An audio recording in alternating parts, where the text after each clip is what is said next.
Hello, Abooters from around the world. My name is Kais, and I'm 12 years old, and I live in Montreal, Canada. Welcome to our Aboot Zoom session where me and my co-host Kenza, who is 9 years old and currently lives in Dubai, will be interviewing our guest changemakers, Adrian Lopez Velarde, sorry if I mispronounced that, and Marte Cazares, who I think is going to join later. Adrian and Marte are from Mexico. They are the co-founders of Desserto, a company that creates a vegan cactus alternative to leather. Adrian and Marte's work links to several sustainable development goals, especially to goal number 12, responsible consumption and production, and goal number 13, climate action. I'll first ask Adrian to introduce himself and tell us more about their work, or his work, with Marte. Kenza and I will ask them questions about their background, their journey, their work, their skills, and their impact. So, Adrian, can you introduce yourself, please? Yes, thank you, Case.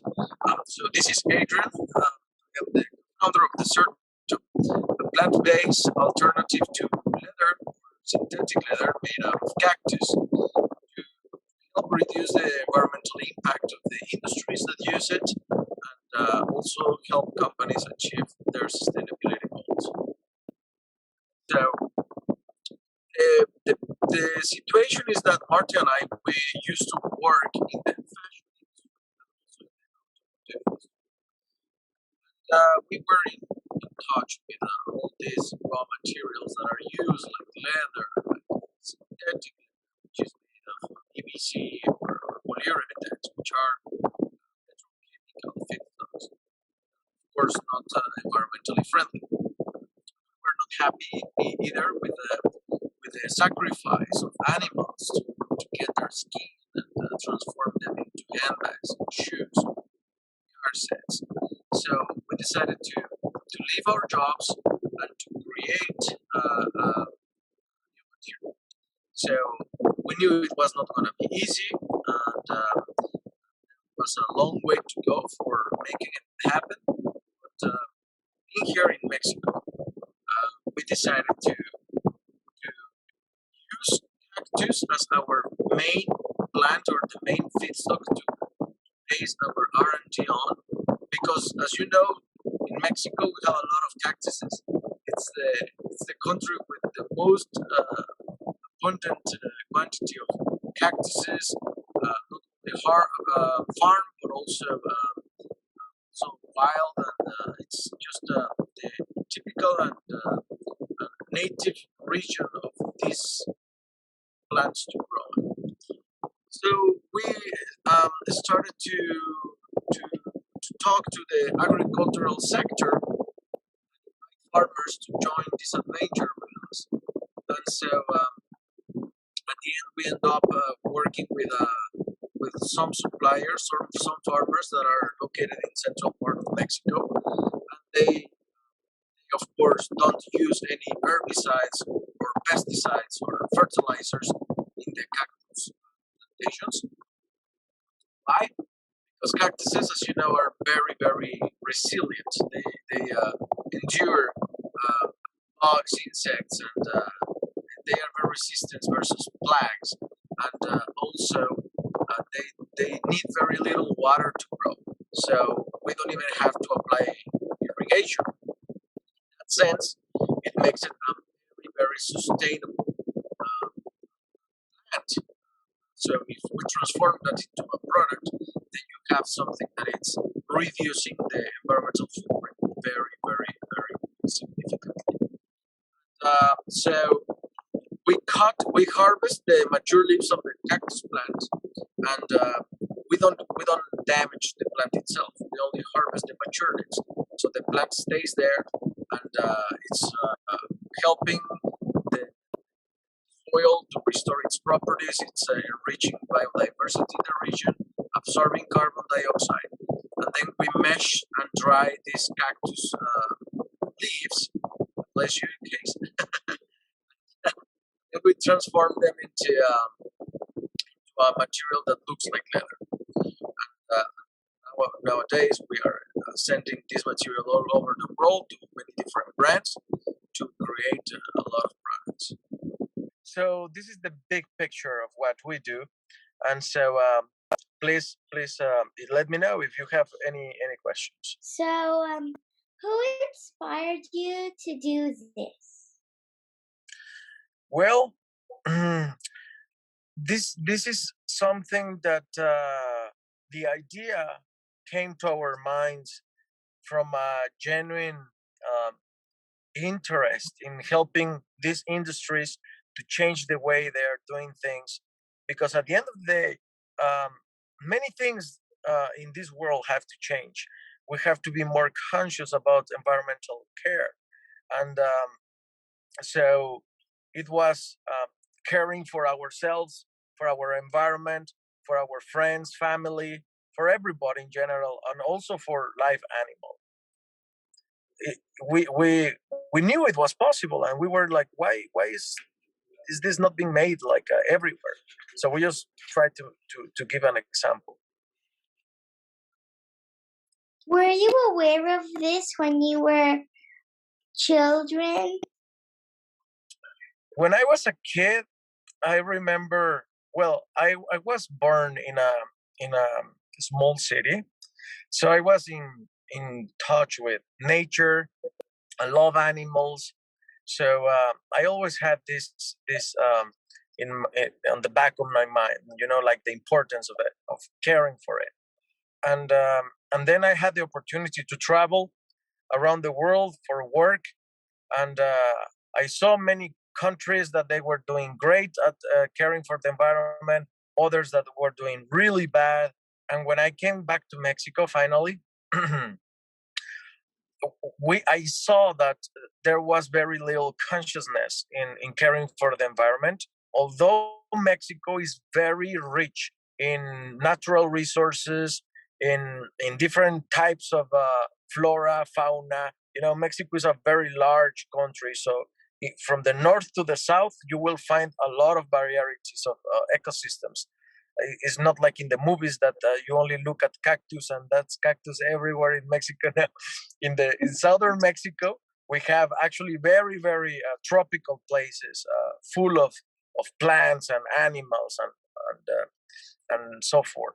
So yes, I wanted to contribute to put a seed in the consciousness of Mexico to care for all these things that we have, and not just take them for granted and finish them. How did you think so hard through this process? It was a very difficult process because at the beginning of the idea, we didn't know if it was going to be possible or not. But when you gather up a good team, people that have apport in different areas to the idea, that they have the same values, then things can be made. How did Corona affect your work? Well, actually, we launched our material in Italy in October 2019, and then shortly after that, in the pandemic, like arrived everywhere in the world. I remember that Mexico shut down on February 2020. So it was just a few months after our launch, and so our company was practically born in the middle of the pandemic. And so we think that although it's been challenging, it's been also an opportunity, because the pandemic is a reminder that we are doing things wrong for a long time, and that we have to change the way we do things and the way we care for each other and the environment. And so in some sense, it's also boosting the acceptance of this type of products into the industry. All right. So, did you try anything before you used cactus? And if so, what were they? To be honest with you, we spent quite a long time investigating around cactuses, because within the cactus world, there are thousands of species. So we spent a long time within the cactus family exploring plants until we arrived to the species that is called Opuntia ficus indica. All right. So you said that cactus is your main source of getting your leather. Is there any other way that you make leather, or is it just cactus? It is cactus, and we combine this cactus with additives, like for example, organic pigments. And there is within the cactus plant, there is a substance that is called chlorophyll, which is green. It is a natural, let's say, pigment, quote. And what we have to do is to balance these substances to give the material, the bioresin, the correct um, color in balance with this green natural color that it has. So if you want to make it red, white, then you have to play with pigments. And then after you have this bioresin in the right color, we pour it over a substrate or a backer, which or a carrier that can be a textile, like a polyester or cotton or recycled both cotton and recycled polyester. Right. So on your video on your website, it said that cactus is good for your skin. How is it good for your skin? Yes, actually, there are several industries that use cactus before for other purposes, like for example, doing creams, shampoo. It hydrates your skin. It's been used for the makeup industry. It also been used for the adhesive industry because it has natural adhesive properties, impermeable properties, and um, and it's also being used in the paint industry to adhere the paint to the walls or surfaces and make them last for a longer time. Yeah. What was your childhood like? My childhood, like, I used to be a very hyper kid, I love to do crazy things, and I was very curious. I am curious still, and very free, a very free guy, playful, and I love adventure, and I think that's what it takes to be an entrepreneur. You have to be adventurous. You have to like to take some risks without putting your of course your life in the dangerous position, but you have to take some risk. Like for example, when we left our jobs, we were risking our financial life, our stable life, because we were not going to to be getting this allowance every month. So, but we knew it was gonna be worth at the end of the journey. So we just went for it, and I've been like that always. Always like to try new things and to take risks. What do you most like about your city? The thing I like the most about my city is that well, I am living in Guadalajara city now, so this is like my city now. And what I like the most is that you have many different ecosystems in the state. We have like desertic areas, we have forest, we have also a very famous beach that it's only like 4 hours drive from here, and many people from around the world love to go there because it's a very nice place.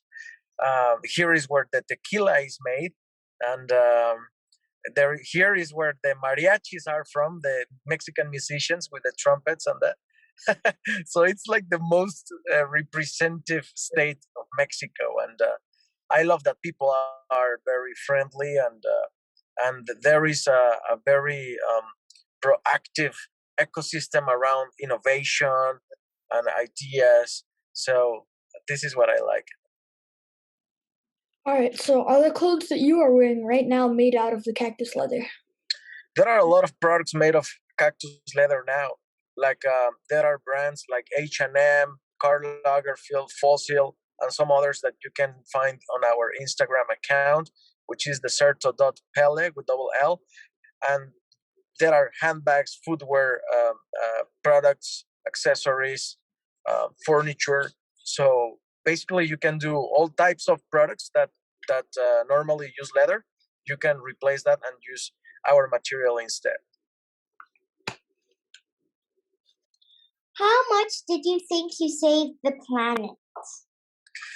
Well, I think that to save the planet, there's still a long way to go, and many people have to make efforts in different areas.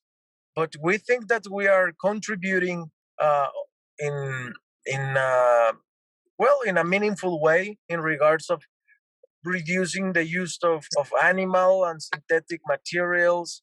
We are saving animals as well, and I think that it's important. It's a very important step. But younger generations like yourself are the ones that are going to have to keep this change going, because you are the future leaders of all these industries. So it's very important, and I am very pleased to know that you are engaged into sustainability and that you are looking forward to keep this going. So, how did you work with Maite doing your work? Like, who did what? Well, when you run a startup, you have to do a bit of everything. So we are basically involved in everything, in every aspect of the company. We are a team of 11 people now, and although in the whole value chain of the product there are more than 700 people, and yeah, we develop projects, we go to the laboratory, we run numbers, we give customer service, we manage our teams. So we are basically everywhere. All right. And last one, are you famous or do you think you are? Now, well, people recognize our work, and some people know us in the industry, but I don't consider myself as someone famous. Thank you. Welcome. Thank you, So, guys. thank you. Yeah, thank you too. Thank you, Adrian and Kenza, for the great discussion and for all the things that we learned today. Thank you, Oboot, for listening to this interview. Stay safe. Do you? Bye. Yeah. Bye. And make sure to follow us on Instagram and Twitter, and to subscribe to our YouTube channel so you can hear about upcoming sessions with other changemakers. Please also tell your friends about Oboot and share social media links with them. And last but not least, go to oboot.co to learn about opportunities to collect digital badges and help us draw down carbon.